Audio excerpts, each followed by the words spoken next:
Hi guys, welcome to Abantu May.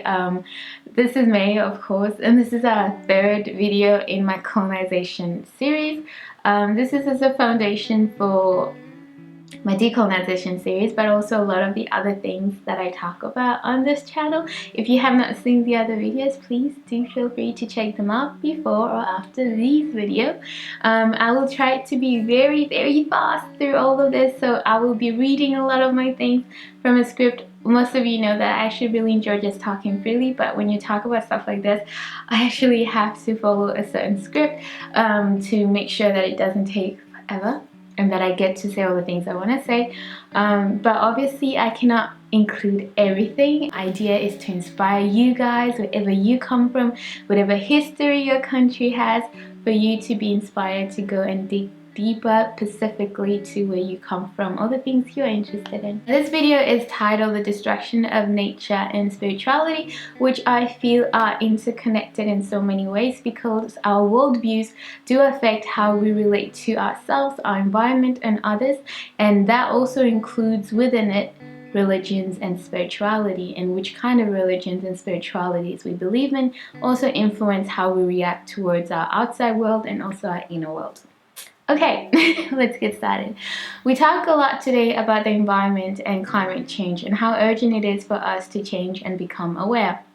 However, like many of our current problems like terrorism, racism, and racial inequalities, we often focus on the symptoms of things rather than the root of things, not only what causes them, but also what sustains them. The exploitation of the earth and natural resources was a big motivator for colonization and capitalism. During colonization, the native land was capitalized beyond the sustainable needs of the natives. This was a huge contrast to how many native people lived with their land. And by natives, I mean all people that were found on the land that was colonized. What colonization did to the planet affected and still affects today our relationship as formerly colonized people to our land and our environment and also to ourselves. A lot of things are interconnected and they all influence together. They don't live in vacuums of themselves, but like an ecosystem, the way we socialize, the way we philosophize, I don't know, our spirituality, they're all connected to the experiences and the stories and mythologies and histories and spiritualities and religions that we belong to. So all these things do matter in that degree, right? In many indigenous practices, nature was seen as one with the people. This, however, was seen as a primitive and heathen idea, since the white man, thanks to his holy Bible, had removed himself from nature and animals and placed himself right below God and therefore ruler of the earth and to do with it as he saw fit. I wanted to read a bit of Christianity and nature, as Christianity was the main religion colonizers came to colonize lands with. It is absolutely no coincidence that to this day, the places that were colonized by Western Christian Europeans are also the places where people still to this day are still Christians and might not have been Christians had it not been for colonization. Now, whether you think that is a good or bad thing depends on what you believe in, obviously. However, the practices of global power thinking, capitalism, and colonization, under the guise of advancing man and the world, nature was to be controlled and used and ruled as man saw fit. It's important that I say man because, of course, this was also a very patriarchal way of seeing the world, as women were also, just like nature and so on, were to be ruled, controlled, and to be done with as seen fit. The Western thought, unfortunately, believed that the further one was from being of nature, the better it was. This worldview lacked the wisdom that had helped Indigenous people live in ecological cooperation for so many years with their environment. Since many did not see the connection to nature as lessening their humanity, but as they too were a part of it, it was not an insult to who they thought themselves to be associated with nature. Whereas in the Christian thought or the Western thought, having seen or heard of the Bible and men to be ruler of the earth, and to not worship it as thou shalt have no other gods but the Lord your God above, meant that worshipping or seeing nature as divine was heathen and demonic, and therefore was to be made something that natives should push away from in order for them to become Christians and therefore civilized and a part of this new concept of humanity. The colonizers often sought to demonize the relationship many natives had with their land. They did this through Christian indoctrination, forced manipulation, an education system which alienated the natives from their environment and its importance to them. An education system which still continues today, because to this day, even in Western countries, it is not preached the importance of our connection with nature and its preservation, as because man with his buildings, with his machinery, with his technology, has seen himself to be above nature, and therefore feels perhaps that he does not need to respect it and honor it and see it as anything as a tool and a commodity to be used. A quote from one of my favorite environmentalists, Professor Wangari Maathai, excuse my pronunciation if you're from Kenya, I hope that's how you say, and the creator of the Green Belt movement, which started I think in the 70s. It's an amazing movement which is also intersectional, which combines ecological suffering with women's suffering, kind of like ecofeminism, but from a black feminist perspective or womanist perspective, because she fought for women's right and connected their suffering as women with the degradation of nature and exploitation of nature, and empowered them through teaching them about nature and how they could connect with it. Anyway, so she has a quote about how damaging colonialism was, and it states, "What shall we do to conserve this forest?" I asked myself. As I try to encourage women and the African people in general to understand the need to conserve the environment, I discovered how crucial it is to return constantly to our cultural heritage. Mount Kenya used to be a holy mountain for my people, the Kikuyus. They believed that their God dwelled on the mountain and that everything good, the rains, clean drinking water, flowed from it. As long as they saw the clouds, they knew they would get rain. And then the missionaries came, with all due to respect to the missionaries. In their wisdom or lack of it, they said, God does not dwell on Mount Kenya, God dwells in heaven. This belief is the connection to Christianity, supported the colonizing mission. As one quote used to say, I don't remember who said it, but that when they came, they had the Bible, and when they left, we had the Bible, and they had the land. Telling the Africans and many indigenous people that what they had wasn't actually valuable, but that instead they should not look to it, especially not worship it in this sense, but look instead up towards heaven, because there would be their real salvation. Telling them that they would have to experience some hell on this earth to gain the heaven above, because the distraction and the stealing and invasion of their land was something they were almost told to turn a blind eye to, because don't worry about it, one day you go to heaven and all of this wouldn't matter anyway, right? So she goes on to say, we have been looking for heaven, but we have not found it. Men and women have gone to the moon and back and have not seen heaven. Heaven is not above us, it is right here, right now. So the Kikuyu people were not wrong when they say that God dwelled on the mountain, because if God is omnipresent, as theology tells us, then God is in Mountain Kenya too.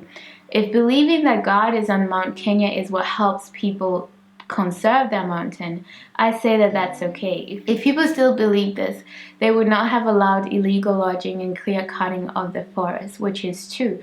That our connection to our environment, of course, also helps us understand or act or be proactive or indifferent to what happens to it.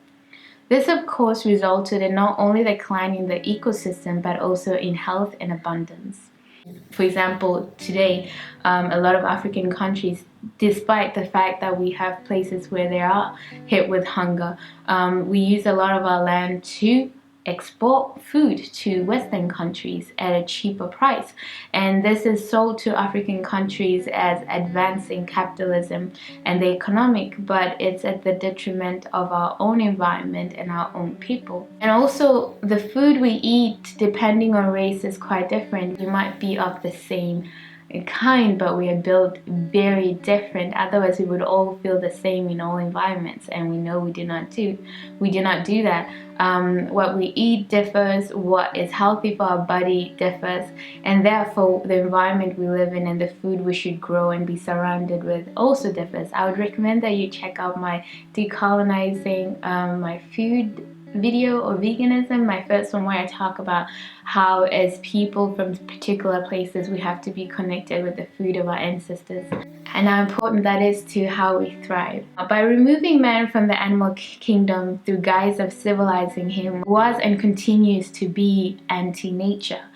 This was the beginning of environmental destruction, since man, because of his ability to manipulate nature more than other creatures, thought of himself above it.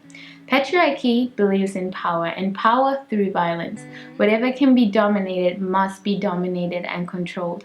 It's the right of the powerful to dominate when your philosophy is based on hierarchy. In line with this, nature becomes female. We say Mother Nature, not because we honor or care for her, but to show that, of course, because she's female, we as men, or a society based on the glorification of masculine energy, that we have the right to control her in the guise of protecting her, conserving her, or using her and making her productive as though she was not productive before. Even when you look at colonization, before they would say that the natives were not making use of their land, and therefore it was the right of the Western man, the white man, to take that land and make it useful, as though men, and white men specifically, knew what a useful land was, and to just exist wasn't enough, to just be wasn't enough, but things had to be controlled and made lucrative and made productive and exploited and sold and put prices on and made commodities. Because to exist outside of this was a useless existence. In primitive times, the earth is worked for the group, to feed the group, which is dependent on the health of its environment to sustain themselves. The native is part of nature, both hunter, prey, and plays their part of the balance of the ecosystem. The colonizer, however, being above nature, turns it into an object, there to meet needs beyond what is sustainable to the environment. The elephants are no longer elephants but ivory. The trees are no longer a forest but timber. Like the natives, everything becomes a commodity, to be exploited, controlled, and capitalized, to be made productive and lucrative. So civilization and advancement is in that action or that philosophy anti-nature, as nature is, because nature needs to be controlled, exploited, and turned productive according to what the Eurocentric idea of productivity means, right? And importance, and puts value on. God. The community culture of Africa fascinated the European missionaries, who came from individualistic cultures. The introduction of Christianity made the mistake of believing that to become a Christian, people had to be removed from their indigenous cultures. However, African religions were treated as an evil which had to be stopped and demonized, and many efforts were put into that, and this can be seen in the following quotation. Once their children have gone to school, they begin to show interest in strange religion of the white missionaries, religion which denies the truth of the Tongo religious beliefs.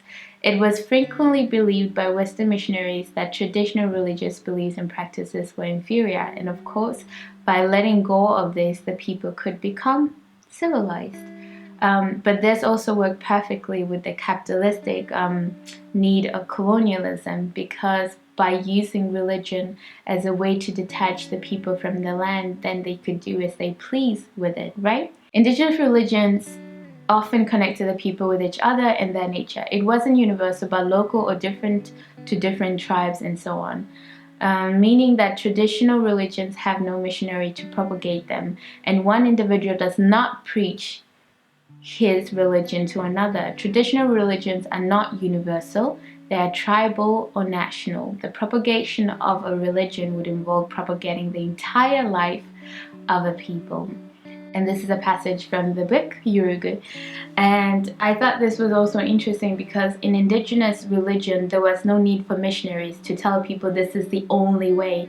But then again, like when I talked about in my other video, in the Eurocentric worldview, in which things are hierarchy and they're black and white, meaning that if this is right, everything else has to be wrong for it to remain right.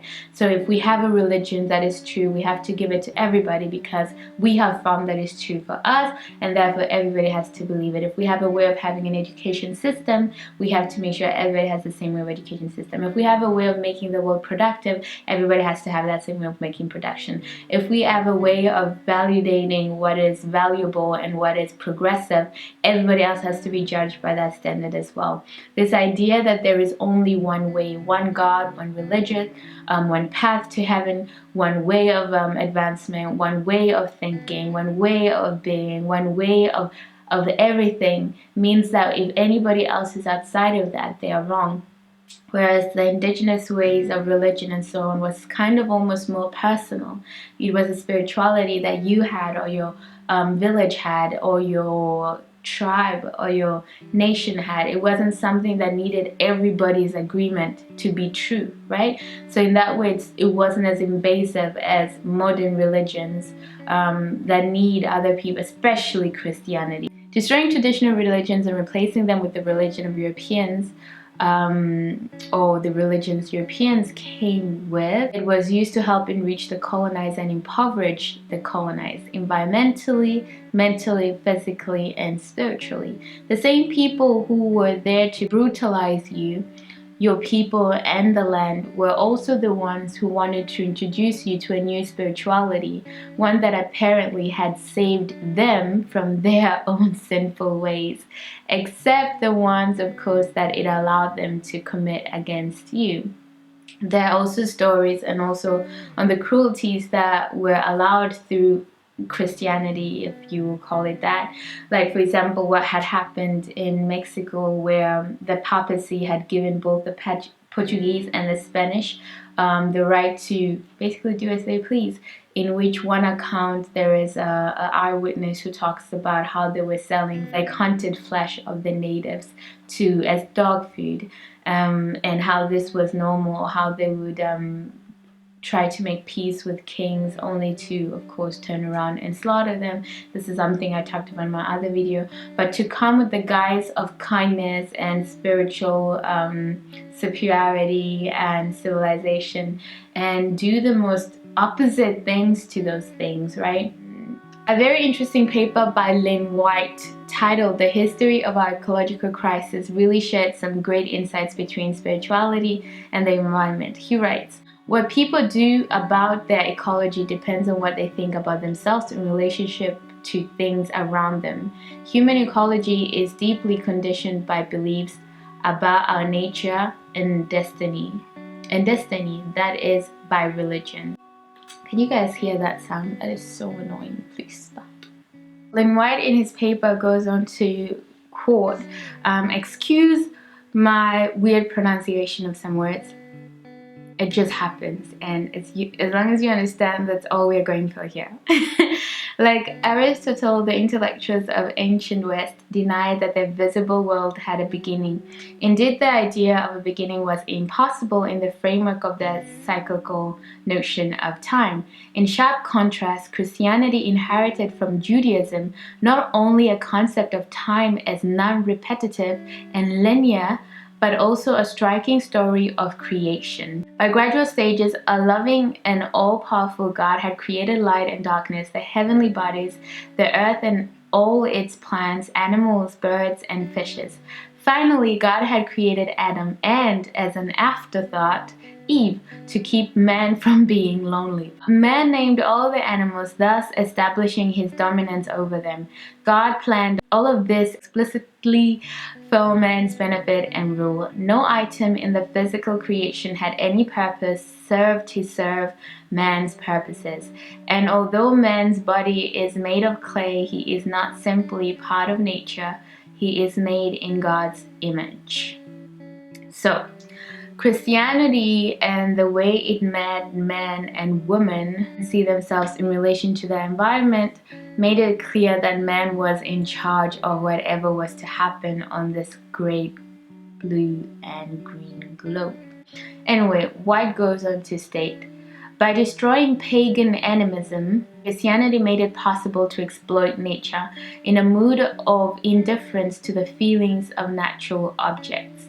I would also go further and say that the rebranding of humanity had a great influence in this, because along with Christianity and this new mission of what it meant to be human, in that your relationship was how further away you were from nature or the connection to it, this was a big part on how the destruction of nature not only took place but is continuing to take place, because most of our structures of society are based on the idea that man is above nature, whether you be a religious country or even an atheist or secular country, because the secular countries often then fall into Western science, in which again Western science, according to Lynn White, you should read that paper, it's amazing. According to Lynn White, even Western science is formed by early Christian thoughts, in the idea that man is above nature and nothing is sacred and we can do as we please, and all is okay for the advancement of humanity towards the future, towards heaven. It doesn't matter if it's Western science or Western religion. The idea is again that whatever valuable we have, it's in what we can create for the future rather than what we already have, rather than what is already here. Therefore, the development of the third world to this day being mostly modeled by Western vision of development, since they kindly awarded themselves first world, also first place, needs us third world dwellers to show our relation to the holy Western vision of humankind and this planet, our only salvation. By destroying and exploiting our nature, raping our soil, selling our creatures for murder sports like we too once were, as we too still are, all sacrifices. Like the innocent lambs for man's sin in the Bible, we are urged to destroy more and more, faster and faster, to get closer to the example of those who deemed themselves long ago to be closest to God, if not gods themselves. To be above all other creatures and beings whose natural existence is always sinful and needing of domination and permitting exploitation, and where salvation to join their heaven requires all the blood our people, soil, rivers, and creatures can spill. But yet once our ancestors knew of other stories, where heavens were already here, where the divine lived within all living creatures, where the land wasn't for a few but for all to share, all mother's creatures, where it didn't belong to us but us to it, where there was abundance for all and greed and mindless destruction wasn't celebrated, where what we did to the earth we did to ourselves too, because we were one. They knew that before they even opened a Bible. They knew, because they saw it, they felt it, and they were a part of it, and not ashamed of being like it or of it. And now their offsprings are remembering as well. Slowly and slowly we are waking up and relearning with new insights the wisdom of old. As we learn about it, we learn about ourselves. As we care for it, we care for ourselves. We heal it, we heal ourselves. And this is basically what I wrote on this part of nature and spirituality. There's still a lot. I would really recommend you check out Lynn White's paper on the destruction, the history of the destruction of the ecosystem, and how he connects it to Western religion and Christianity, and also the Green Belt movement. I would really recommend that. Other things that I think are interesting to explore to add to this are ecofeminism, eco-apartheid, environmental racism. There are already a lot of videos on YouTube on that. I'd like to thank you so much for being a part of this, whatever this community is about and growing into. And I love reading your insights depending on where you come from as well and what you have experienced. And yeah, otherwise, The next video is going to be on colonization and mental illnesses and the psychological effect of colonization, that of course didn't just end with colonization but live with us, that is passed on through generations, and how that has influenced us today. Otherwise, I thank you again, and I will see you in my next video, guys. Bye and take care. And if you don't know all the measures of warfare that other people are willing to take, you might be more trusting than they are.